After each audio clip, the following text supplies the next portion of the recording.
ആ ദേ വരുന്ന എന്റെ ഒരേ ഒരു സൽപുത്രൻ. നാട് ഭരിക്കുന്ന മന്ത്രിയൊക്കെ നാട് ഭരിച്ചാലല്ലേ തിരക്കറിയാൻ പറ്റും. അല്ല, ഞാൻ മോനെയാണ് ഉദ്ദേശിച്ചത്. നേരെ അടുക്കളയോട്ട് പോവാന്നോ? ഇവിടെ നടക്കുന്ന ചടങ്ങ് എന്താണെന്ന് മനസ്സിലായോ? മീനൂട്ടിയുടെ കല്യാണം ഉറപ്പിക്കുക. ഓ അത് ശരി. ഞാനും വിചാരിച്ചു എന്താണ് ഇവിടെ ASP ആയിട്ട് ഒരു ബിസിനസ് എന്ന്. എന്നിട്ട് കച്ചവടം ഉറപ്പിച്ചോ? ഇപ്പൊ ഉറപ്പിക്കും. Hello, I am Harindran from Singapore. ഏയ് ഒരു മിനിറ്റ്. ഇനി ഹരീന്ദ്രൻ സാർ ഇരിക്കുക. അല്ല, ചുമ്മാ കയറി നിൽക്കണ്ടല്ലോ. ഈ കല്യാണം നടക്കില്ല. അവൾക്ക് വേറെ ചെറുപ്പക്കാരൻ ഇഷ്ടാ. പയ്യൻ കോട്ടപ്പുറ സ്കൂളിലെ മാഷ, പേര് പ്രസാദ്. അവൾക്ക് ഈ കല്യാണത്തിന് ഇഷ്ടമല്ലാത്ത നിലയ്ക്ക് ഇതിന്ന് പിന്തിരിയല്ലേ ബുദ്ധി. അതല്ലേ നല്ലത്. പെണ്ണിന്റെ ഫ്ലാഷ് ബാക്ക് എനിക്കൊരു പ്രശ്നമല്ല. അല്ല, ഇതിൽ ഇടപെടാൻ താനാരാ? ഞാൻ അവളുടെ ഒരു ആങ്ങള. എനിക്ക് പെണ്ണിന്റെ അച്ഛനുമായിട്ടാ ഡീല്. ഇവിടുത്തെ മന്ത്രിക്ക് ഒരു IPS കാരനെ ആവശ്യം. എനിക്കൊരു മന്ത്രി, ഒരു ഗീവ് ആൻഡ് ടേക്ക് പോളിസി. ഓ അത് ശരി. അങ്ങനെ ഒരു ബന്ധമാണ് അച്ഛനും നിങ്ങളും ആഗ്രഹിക്കുന്നെങ്കിൽ നിങ്ങൾക്ക് തമ്മിലാണ് കല്യാണം കഴിച്ചൂടെ? ഒരു ഗിവ് ആൻഡ് ടേക്ക്. അയ്യോ ഞാനില്ല, എന്നെ ഒഴിവാക്കിയേക്ക്. നിങ്ങൾ തമ്മിലാവുമ്പോ നല്ല ചർച്ചയായിരിക്കും. മേഡ് ഫോർ ഈച്ച് അതറാ. അവൻ ചിരിച്ചോണ്ടാ ഇടപഴകുന്നേ. കുഴപ്പമില്ലെന്ന് തോന്നുന്നു. ചിരിച്ചോണ്ട് പൊളിച്ച തെറി പറയാനും എടുക്കണ മകനെ. വാ മോളെ. നമ്മൾ എന്തായാലും ഈ കല്യാണം നടത്താൻ പോണില്ല. പിന്നെ എന്തിനാ വേഷം കിട്ടില്ല? മോളാത്തേക്ക് അച്ഛന്റെ വെറും നേരം പൊക്കളല്ലേ ഇതൊക്കെ. ചുമ്മാരിയമ്മേ. ആ അപ്പൊ ഇറങ്ങല്ലേ. അവിടെ ASP മോൻ പോവാൻ ധൃതി കാണിക്കണു. ചെല്ലെ. നീ ഞങ്ങളെ അവമാനിക്കാൻ മനഃപൂർവ്വം കച്ചകെട്ടി ഇറങ്ങിയിരിക്കണോ? അങ്ങനെയാണെങ്കിൽ അങ്ങനെ. അച്ഛനെന്ത് IAS IPS ഒക്കെ കാണുമ്പോ ഇത്ര ആക്രാന്തം? വിദ്യാഭ്യാസ മന്ത്രി ആയതുകൊണ്ടാണോ, വിദ്യാഭ്യാസം കുറവായതുകൊണ്ടാണോ? അല്ല, പറഞ്ഞു കൊടുക്ക സാറേ, ഇംഗ്ലീഷ് അക്ഷരം കൊണ്ട് എന്താ അത്ര ഭ്രമമെന്ന്. ദേ ഒരു IPS കാരനെ പിടിച്ച് ലീവ് എടുപ്പിച്ചിട്ട് ഫൈനാൻസിങ് കമ്പനി തുടങ്ങിയിരിക്കുക. അത് പിന്നെ അഴിമതിയിലൂടെ കിട്ടിയ കള്ളപ്പണം സൂക്ഷിക്കാൻ മറ്റൊരു മാർഗം വേണ്ടേ എന്ന് ചിലര് പറയുമെന്ന്. ഇപ്പതാ കളക്ടറെ കൊണ്ട് ലീവ് എടുപ്പിക്കാൻ പോവാ 5 സ്റ്റാർ ഹോട്ടൽ തുടങ്ങാൻ.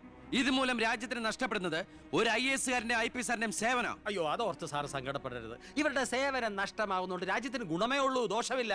അത് മോൻ സാർ മനസ്സിലാക്കണം. അച്ഛന് വെട്ടിപ്പിടിക്കാനും ഷോ കാണിക്കാനും എന്തിനാ സ്വന്തം കുട്ടികളുടെ ഇഷ്ടങ്ങൾ കുരുതി കൊടുക്കുന്നത്? അച്ഛനോട് ഞാൻ പറഞ്ഞല്ലേ മീനുട്ടിയുടെ ഇഷ്ടത്തെ കുറിച്ച്. ഇനിയെങ്കിലും അച്ഛൻ അവൾ ആഗ്രഹിച്ച കല്യാണം നടത്തി കൊടുക്ക്. ഇല്ല, ഞാൻ ജീവിച്ചിരിക്കുമ്പോ ഞാൻ തീരുമാനിച്ച കല്യാണം നടക്കൂ. എന്തിനാ അച്ഛൻ എത്ര വാശി? ഞാനും അച്ഛന്റെ മോൻ തന്നെയാ. അതേ വാശി തന്നെ ഞാൻ പറയാ. ഞാൻ ജീവിച്ചിരിപ്പുണ്ടെങ്കിൽ അവൾ ആഗ്രഹിച്ച കല്യാണം നടക്കൂ. കാണാം. ഇതൊന്നും ഞാനത്ര വലിയ കാര്യമാക്കുന്നില്ല സർ. എന്റെ തീരുമാനങ്ങൾക്ക് മാറ്റമില്ല. പക്ഷെ പ്രശ്നം അതല്ല.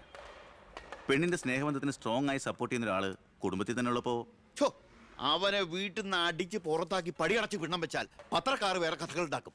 ഇത് കൊല്ലാനും വയ്യ വളർത്താനും വയ്യ എന്ന് പറഞ്ഞ അവസ്ഥയിലപ്പോ അച്ഛൻ ടെൻഷൻ അടിച്ച് വെറുതെ BP കൂട്ടല്ലേ? സർ, എനിക്കൊരു കോൺഫിഡൻസ് ഉണ്ട്. ഞാൻ ഇറങ്ങുന്നു. സർ, ഒരു മിനിറ്റ്.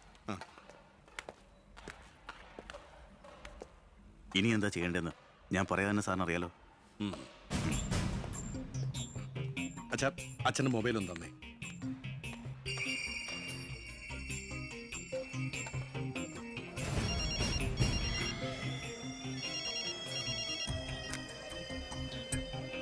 ഹലോ.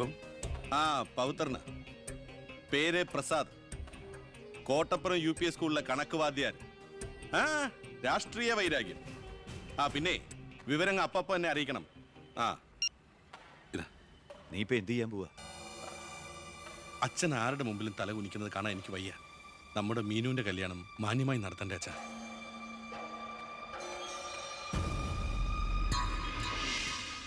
ഇപ്പൊ പോയിക്കോ. നമുക്ക് വൈകുന്നേരം അമ്പലത്തിൽ വെച്ച് കാണാം. അമ്പലത്തിൽ വരുമ്പോ പറയും ലൈബ്രറിയിൽ വെച്ച് കാണാന്ന്. ലൈബ്രറിയിൽ വരുമ്പോ പറയും പ്ലീസ്, ഇത് സ്കൂളാണ്. ആണോ? ഞാൻ വിചാരിച്ചു മാർക്കറ്റ് ആണെന്ന്. ദേ, ഞാനൊരു കാര്യം പറയാം. എന്റെ കല്യാണം ഉറപ്പിച്ചല്ലേ ഉള്ളൂ, കഴിഞ്ഞിട്ടില്ലല്ലോ. അന്ന് കളിയാക്കി വിളിച്ച ഇനി ഇങ്ങനെ ഒഴിപ്പാൻ തന്നെയാണ് പ്ലാനെങ്കിൽ ഞാൻ അയാളെ കെട്ടിയങ്ങ് പോവും. ഓ ആയിക്കോട്ടെ. എന്നിട്ടേ ഞങ്ങൾക്ക് ഉണ്ടാവുന്ന കുട്ടിയെ ഞാൻ ഇവിടെ തന്നെ പഠിപ്പിക്കും. എന്നിട്ട് കൊച്ചിനെ നോക്കി പറഞ്ഞാൽ മതി, എനിക്ക് പിറക്കാതെ പോയ മകനാണല്ലോ നീ എന്ന്. കേട്ടോ മീനുട്ടി? എനിക്ക് വേറെ പണിയുണ്ട്, ഞാൻ പോവാ. ഓ, ഇങ്ങനെ ഒരു മണിക്കൂസിനെയാണല്ലോ ഈശ്വര ഞാൻ സ്നേഹിച്ചത്. ഇന്ത്യയുടെ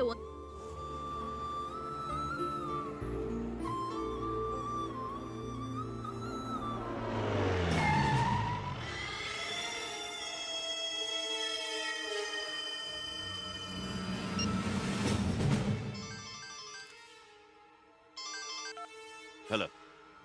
ഉണ്ട്, കൊടുക്കാം. പവിത്ര എന്തോ നിനക്കാ.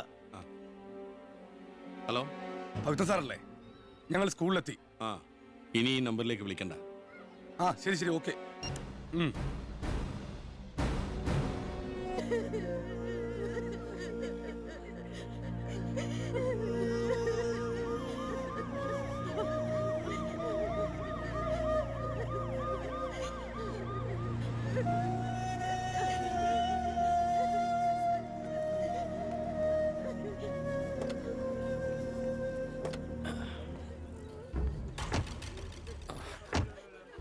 എന്താടോ ചത്തവന്റെ പേര്? പ്രസാദ്. അച്ഛന്റെ പേര് നാരായണൻ.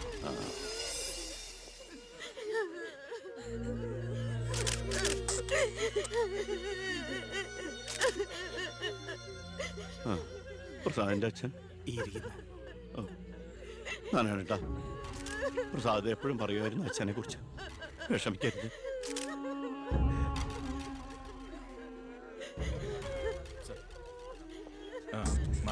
എക്സ്ക്യൂസ് മീ സാർ, പ്രസാദിന്റെ കൊലപാതകത്തെ കുറിച്ച് എന്തെങ്കിലും? പ്രസാദിന്റെ മരണം കേട്ടപ്പോൾ ഞാൻ ഞെട്ടിപ്പോയി. പാർട്ടിക്ക് നഷ്ടപ്പെട്ടത് ചൂട് മുശിരുള്ള ഒരു സജീവ പ്രവർത്തകൻ. പാർട്ടിയുടെ സജീവ പ്രവർത്തകൻ ചുളിവിൽ ഒരു രക്തസാക്ഷി ഉണ്ടാക്കിയെടുക്കുക. ആ പാവത്തിന് രാഷ്ട്രീയം എന്താണെന്ന് അറിയുമല്ല. എന്താ സാർ, കൊലപാതകയെ കുറിച്ച് വല്ല തുമ്പും കിട്ടിയോ? പട്ടാ പകൽ എല്ലാവരുടെയും മുമ്പിലിട്ട് എന്നിട്ടും പ്രതിയെ പിടിക്കാൻ പോലീസിന് കഴിഞ്ഞില്ലെന്ന് വെച്ചാൽ നാണക്കേടാണ് സാർ. താൻ എന്തിനാ എന്റെ അടുക്ക ചൂടാവുന്നേ? അധികാരമുള്ളവർ പറയുന്നത് അനുസരിക്കാൻ എനിക്ക് കഴിയൂ. അധികാരമുണ്ടോ എനിക്ക്? എങ്കിൽ താൻ പറയുന്നത് അക്ഷരം പ്രതി അനുസരിക്കാൻ ഞാൻ. രാജ്യത്തിന്റെ തന്നെ അഭിമാനമാണ്. എടോ, കൊലപാതകയെ പറ്റി വ്യക്തമായ സൂചന എനിക്ക് ലഭിച്ചിട്ടുണ്ട്. എങ്കിൽ പിന്നെ സാറിനെ അവരെ അറസ്റ്റ് ചെയ്തൂടെ? വെറുതെ അറസ്റ്റ് ചെയ്തിട്ട് കാര്യമൊന്നുമില്ല. സാക്ഷികൾ വേണം. അല്ലെങ്കിൽ കോടതിയിൽ നിന്ന് പുല്ല് പോലും ഇറങ്ങിപ്പോരും. സാക്ഷി പറയാൻ ആളുണ്ടാവണം. ആരും ഉണ്ടാവില്ല. ഉണ്ടെങ്കിലോ അധികാരികളുടെ ഒക്കെ ഉത്തരവിന് മേലെ നിന്നുകൊണ്ട് ഞാൻ പ്രതിയെ കസ്റ്റഡിയിലെടുക്കാം. ശിക്ഷ വാങ്ങിക്കൊടുക്കാം. കുട്ടികളുടെ മുന്നിലിട്ട് കുട്ടികളുടെ ഷോക്ക് ഇതുവരെ വിട്ടുമാറിയിട്ടില്ല. പ്രസാദിന്റെ അച്ഛനും അമ്മയും പെങ്ങളും ഒക്കെ അവരുടെ കണ്ണീര് നമുക്ക് കണ്ടില്ലെന്ന് അടിക്കാൻ പറ്റുമോ? വേണ്ട കുഞ്ഞെ, അവരൊക്കെ വലിയ വലിയ ആളുകളാ. എനിക്ക് ഇവളല്ലാതെ വേറെ ആരുമില്ല. കൊള്ളാവുന്ന ഒരുത്തരെ ഇവളെ കൈപിടിച്ചു കൊടുത്ത് മനസമാധാനത്തോടെ മരിക്കണം എന്നാ എന്റെ ആഗ്രഹം. ശരി, പ്രസാദിന്റെ കൊലപാതകത്തിൽ നിന്ന് നമുക്കങ്ങനെ ഒഴിഞ്ഞു മാറാൻ പറ്റൂ? ഒരു തരത്തിലും നമുക്കില്ലേ പങ്ക്? താൻ ഒരാൾ വിചാരിച്ചാല് കൊലപാതകയെ കോടതിയുടെ മുമ്പിൽ കൊണ്ടുവരാൻ പറ്റും, വ്യക്തമായ സാക്ഷിമൊഴികളോടെ. എന്നെ വിശ്വാസമില്ല ശരിക്ക്. ഞാൻ വരാം. ഏത് കോടതിയിൽ വേണമെങ്കിലും. മോളെ, ഒരു കുഴപ്പമുണ്ടാവില്ലമ്മേ.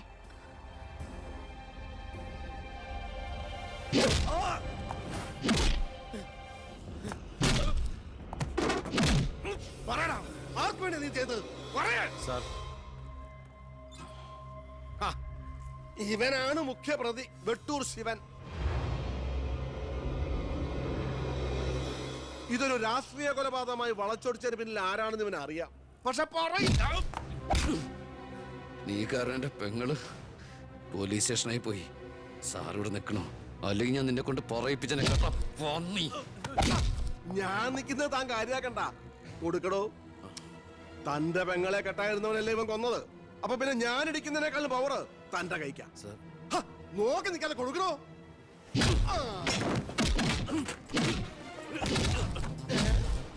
തിരിച്ചടിക്കാൻ എന്റെ അച്ചു വീടോ? ഇടിച്ചു തന്നെയോ? ഇടിക്കടോ.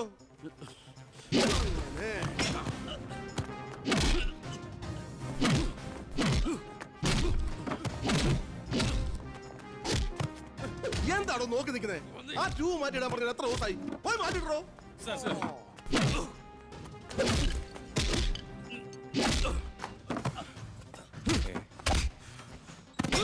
എന്താ സാർ? ഒന്നുമില്ലടോ.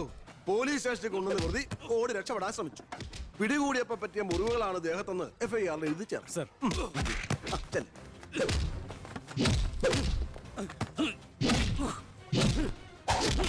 പറയടാ, ആര് പറഞ്ഞിട്ടാണ് നീ ചെയ്തത്? പറയാൻ ആരാടാ നിന്റെയൊക്കെ പിന്നിൽ? മതി. ഒരു ചാൻസ് കിട്ടിയെന്ന് വെച്ച് ഓവറാക്കരുത്. അവൻ ചത്തുപോവും. പിന്നെ ലോകം മർദ്ദനം, CAക്ക് സസ്പെൻഷൻ. വെറുതെ എന്തിനാ എന്റെ കഞ്ഞിയില്? തൽക്കാലം ഇവനൊന്ന് റെസ്റ്റ് എടുക്കട്ടെ. എനിക്ക് അവന്റെ മേലെ കുറച്ച് പണിയുണ്ട്. എന്നിട്ട് ഞാൻ അവനെ കൂടെ സത്യം പറയിപ്പിച്ചോളാം താൻ ചെല്ലേ